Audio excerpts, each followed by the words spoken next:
Did you know one species of bird can imitate nearly 20 different sounds?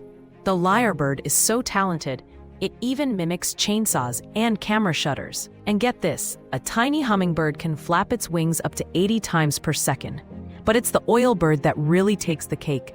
It's the only bird known to use echolocation to find its way in the dark. Want more? A parakeet can learn to speak over 2,000 words.